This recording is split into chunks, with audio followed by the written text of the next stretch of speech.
Oke. Ada tanggapan ya, ini Warren Buffett, tapi Sefu walaupun dia nggak punya properti, dia pernah cut loss di penerbangan gitu ya, tapi Warren Buffett itu punya Apple, sahamnya yang terbesar kan di Apple gitu ya, terus beli Nubank, terus ada lagi beli Snowflake gitu ya, nah perusahaan-perusahaan teknologi digital gitu ya, walaupun larinya tetap ke keuangan. Nah, seperti apa menurut Sifu ya? Tapi kalau saya sih lihat Sifu tuh kompetennya udah di komoditas sama keuangan gitu ya. Mungkin termasuk ditambah media lah, punya BMTR gitu ya. Nah, apakah yang lainnya jadi tidak menarik? Seperti sektor healthcare gitu ya. Kan sektor healthcare mungkin menarik juga tuh gitu ya. Misalkan contohnya apa ya, kayak rumah sakit gitu ya, atau Prodia gitu ya, yang perusahaan-perusahaan terbuka yang mungkin omsetnya itu jadi besar karena isu kesehatan gitu. Mohon tanggapannya ya, termasuk farmasi dan sebagainya. Perusahaan farmasi, perusahaan rumah sakit, mereka bagus-bagus, terutama sedang pandemi ini. Tapi valuasinya nggak cocok. Nggak cocok valuasinya ya. mahal ya. Jadi saya nggak beli ya. Nggak beli ya. Jadi itu bagus statement ya, bagus tapi nggak dibeli ya karena memang kuncinya PBV itu dengan PER ya, yang apa menurut Sifu itu ya tidak undervalue. Itu gitu ya. Mercy yang dijual harga Mercy, Kang. Kan saya kan beli Mercy harga Avanza, jadi nggak dapat di sektor itu. Iya. Tadi Kang Herman bilang Warren Buffett portofolionya di Apple. Apple itu bukan perusahaan IT loh menurut saya. Kalau perusahaan IT ya Google, Amazon, Microsoft, mungkin IT ya, Facebook. Tapi kalau Apple rasanya bukan IT, dia adalah produser HP, ya. Produser HP, dia produsen HP ya, bukan IT ya. Tetapi tentu saja HP dia mahal-mahal ya, yang profit marginnya tinggi. Misalnya Xiaomi menjual HP yang paling bagus, harganya 5 juta.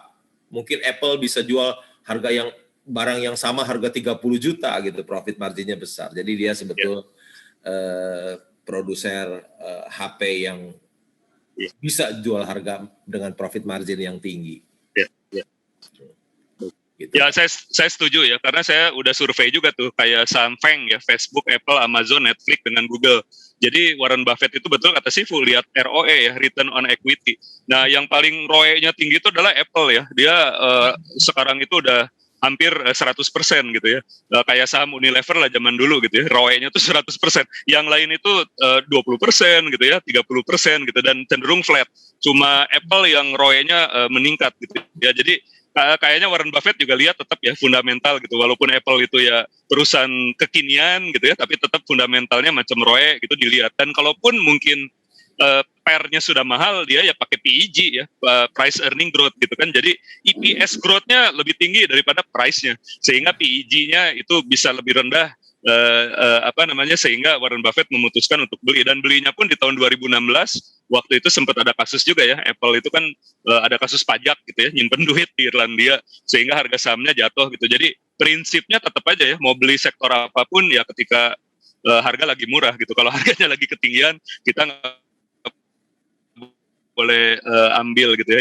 Itu yang saya pelajari, dan itu mirip sama Palo gitu ya. Cuma Palo ini lebih ke core kompetensinya, again tadi core kompetensi adalah di bidang komoditas dan keuangan. Nah, Sifu ada juga yang ngelihat KGRM kayaknya udah murah gitu ya. WNFR kemarin udah turun banyak gitu ya, dan itu kan perusahaan-perusahaan liquid ya.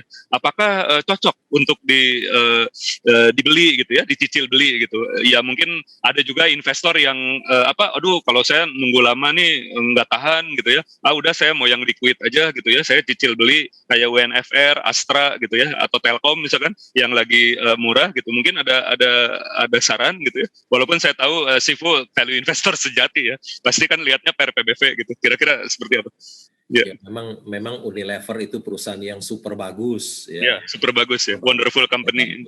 Wonderful company. Wonderful company. Tapi harganya juga super mahal, Kang. Wonderful price ya.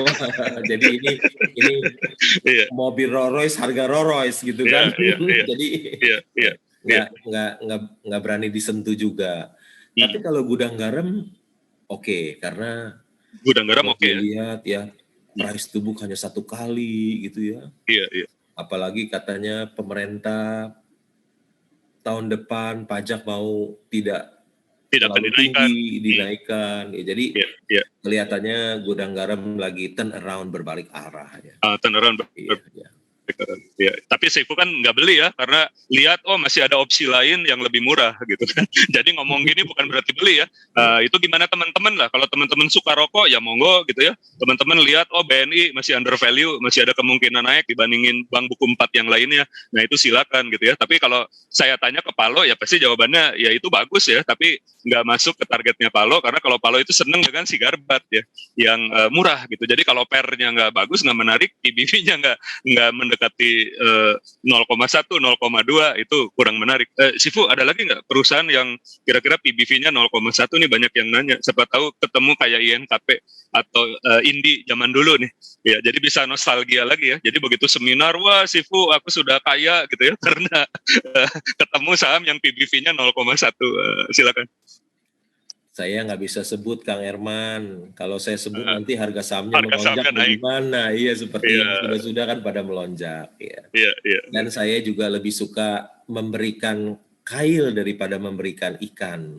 Ya. Saya lebih suka memberikan kail daripada memberikan ikan. Demikian Kang Herman. Oke. Jadi kalau untuk rekomendasi silakan cari sendiri ya. Tapi tadi udah disebut kan, misalkan mencari komoditas atau sektor keuangan gitu ya, atau media gitu ya. Pokoknya ketemu yang misalkan PBV-nya di bawah 0,5 gitu kalau bisa gitu ya, dan PR-nya itu sangat kecil. Nah itu semakin murah kalau buat Palo Keng Hong gitu ya. Palo Keng Hong ada yang pertanyaan juga nih. Bagaimana menurut pendapat Bapak mengenai saham Saratoga SRTG, Pak?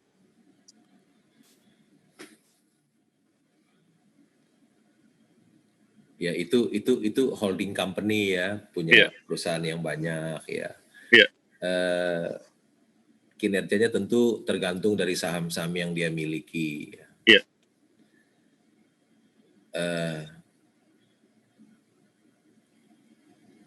Saya sendiri belum memiliki saham ini, jadi susah juga untuk menjawab ya. Tapi saham ini mungkin juga tidak mahal ya. Tidak mahal ya. Dan perusahaan-perusahaan yang dimiliki pun bagus ya, seperti Adaro. Ya, seperti apa? Mungkin punya MPMX dan lain-lain. MPMX. Ya, betul. Isiannya memang itu. Ada MPMX dengan Adro. Nah, jadi buat yang punya SRTG silakan aja ya kalau memang suka. Tadi Palo udah sampaikan, tapi Palo oke, ini ada beberapa pertanyaan lagi ya, tapi saya kira mirip-mirip ya. Jadi intinya seperti itu. Mungkin saya mau undang ya teman saya nih, sobat saya Pak Donald gitu, atau Andre atau CVP ya, sebelum ditutup mungkin ada pertanyaan yang kelewat gitu ya, ada yang ingin disampaikan ke Palo, ini silakan. Mungkin dari saya silakan. Pak Herman. Silakan Pak. Palo kan sebenarnya kalau kita lihat kan ilmunya banyak sama Benjamin Graham ya Pak ya. Jadi Sigarbat ya, penny stocks. Jadi kalau menurut saya agak berbeda nih sama Warren Buffett yang tua ya. Dulu waktu muda emang Warren Buffett emang senang yang seperti itu. Jadi beli-beli yang murah-murah ya, kemudian pada saat harganya tinggi dijual ya, beli murah jual tinggi. Jadi lebih swing trader juga. Tapi pada saat Warren Buffett udah mulai senior dan uangnya mulai banyak nih Pak, jadi dia mulai mencari yang wonderful company dan berusaha untuk tahan seumur hidup lah kalau bisa, kayak Coca-Cola gitu ya. Nah Pak Lo ini kan juga udah unicorn kayaknya portofolionya mungkin di saham. Jadi mungkin apakah sudah mulai berpikir Pak untuk switching gaya ya? Gaya yang masih dulunya gaya Sigarbat, atau ada beberapa yang growing, ada beberapa juga mungkin yang turn around gitu ya. Tapi mungkin karena jumlah uangnya udah cukup besar, gaya seperti itu mungkin udah kurang pas ya untuk beberapa emiten. Tentu beberapa emiten masih bisa. Kira-kira gimana nih Pak Lo ke depannya ya, seiring dengan makin meningkatnya portofolio Bapak ya, nilai portofolio Bapak? Ya, semoga satu hari pun saya bisa berubah, membeli wonderful company ya. Siapa tahu satu hari.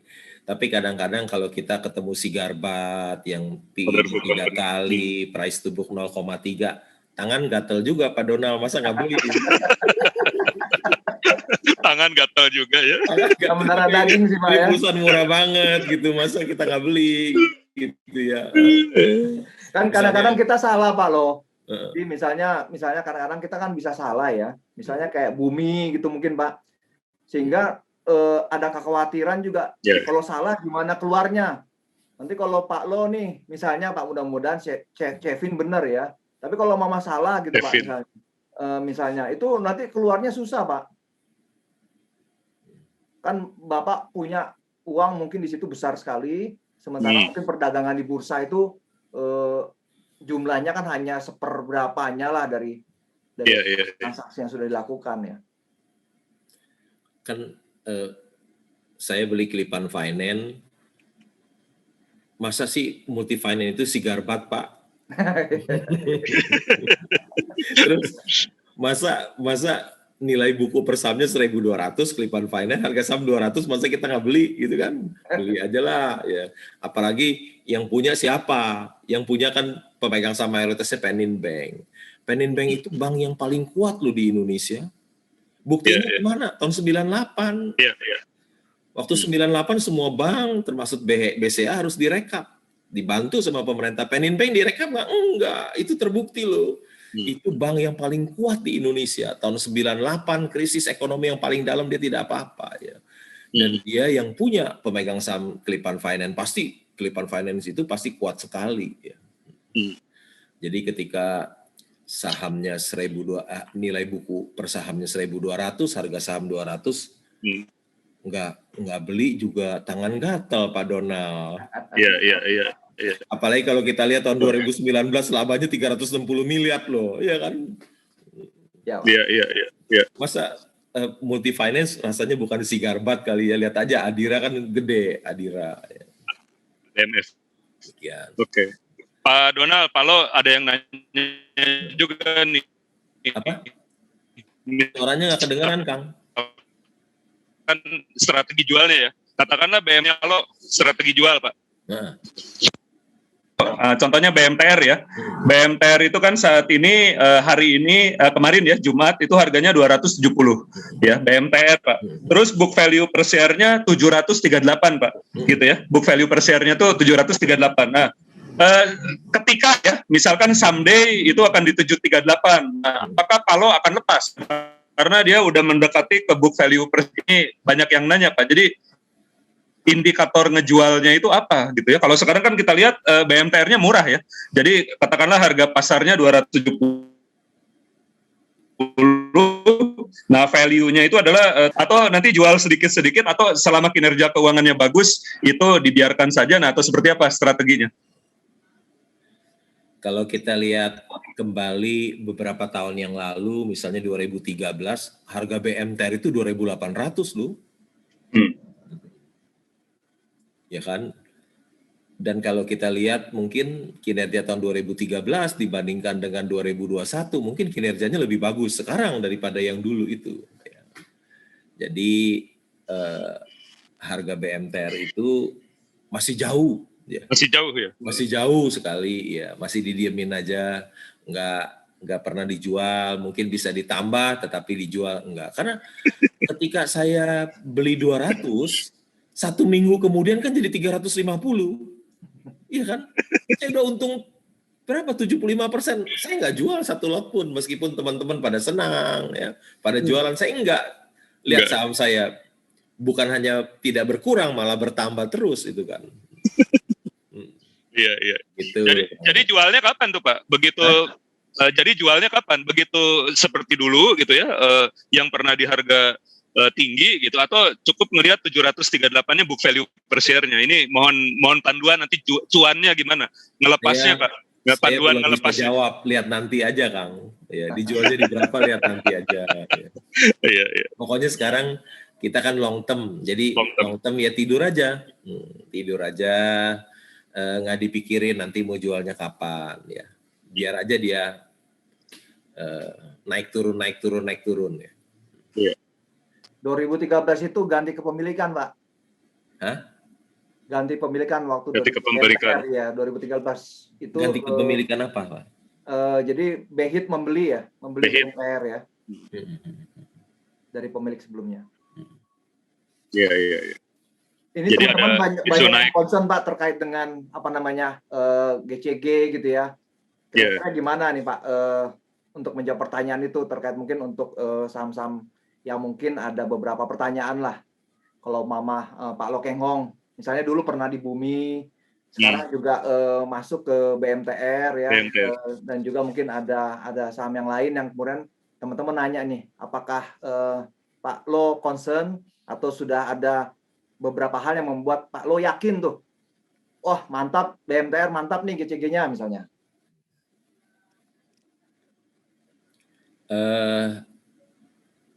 Kalau kita lihat BMTR yang labanya 900 miliar, ya. 900 miliar tahun 2020 ketika pandemi, apalagi tahun 2019 mungkin labanya lebih besar ya. Kalau perusahaan itu labanya besar, ya harusnya tata kelola ya tidak perlu diragukan lagi. Kan kalau tata kelola buruk mana bisa sih menciptakan laba yang besar? Apalagi anak perusahaannya MNCN, itu labanya di atas 1 triliun. Ya. Jadi kalau perusahaan yang tata kelola yang misalnya yang buruk, mana bisa menghasilkan laba 1 triliun lebih. Tentu kalau perusahaan bisa menghasilkan laba sampai 1 triliun lebih, tentu saja tata kelolanya baik, Pak Donald. Jadi acuannya dari profit sudah cukup Pak ya? Dari profit ya. Masuk mungkin kita nanti cek cash flow from operations ya Pak ya, kalau mau laba sama CFO-nya positif tebal ya harusnya itu indikator GCG yang baik Pak ya. Iya. Pak Lo ada yang nanya nih, Bapak ini prinsipnya hidup hemat gitu ya. Kalau di koran-koran atau di sosial media itu makannya nggak pernah di restoran gitu ya. Makannya di kaki lima atau restoran yang murah gitu ya. Nah, Pak Lo punya triliunan uang gitu ya. Tetapi saya tahu juga Bapak kan punya belasan miliar ya dari Petrosi gitu ya. Yang mungkin salah satunya saya berharap bisa dibelanjakan rumah di Bandung nih Pak Donald gitu ya. Kayaknya Pak Lo mau beli lagi, mau nambah lagi rumah di Bandung gitu ya. Tapi ada yang bagus nih pertanyaan ya. Ini mungkin pertanyaan yang pengen tahu gitu. Pak Lo hidup hemat itu menurut Bapak biaya per bulan berapa sih untuk sekelas Pak Lo gitu ya, triliuner gitu. Maaf nih Pak pertanyaannya ya, tapi Pak Lo itu kan sederhana ya, dari gaya hidup, dari baju gitu, jam gitu ya. Tapi ada yang concern biaya hidup gitu, karena itu mungkin belum pernah diekspos di webinar-webinar atau seminar. Mungkin kita berani nanya aja ya, yang belum pernah ditanyakan gitu. Maaf nih Pak Lo ya. Biaya hidup. Ya, saya hidup hemat ya. Yeah. Makan sepiring 50.000 aja udah happy. Ternyata bahagia itu murah. Ya. Saya makan misalnya siomay Bandung dengan Kang Herman 50.000, ya udah happy Kang Herman. Udah happy ya. Siomay Bandung Tulen kan satu kan 7.000. Kalau makan 7 udah kenyang, udah happy Pak, 50.000 aja. Jadi pengeluaran saya sangat sedikit ya. Mungkin sudah jadi gaya hidup dari dulu, susah merubah gaya hidup ya. Kan dulu saya bekerja juga kan 11 tahun dari gaji 20.700 sampai ke 350.000. Tapi saya masih bisa membeli saham. Itu artinya hidup saya sangat hemat sekali. Masih dengan gaji sebegitu sebulan masih bisa beli saham gitu loh, Kang. Jadi sudah terbiasa seperti itu, udah dinikmati aja, disyukuri aja. Pak Lo, pertanyaan terakhir nih, mau sampai kapan di saham gitu ya? Apa mau seperti Warren Buffett, nunggu 90 tahun, jadi artinya 30 tahunan lagi, terus habis itu donasi gitu ya, kayak Warren Buffett kemarin, atau seperti apa? Pak Lo itu visi ke depannya Pak? Masih banyak kan multi-bagger, perusahaan-perusahaan under value gitu ya?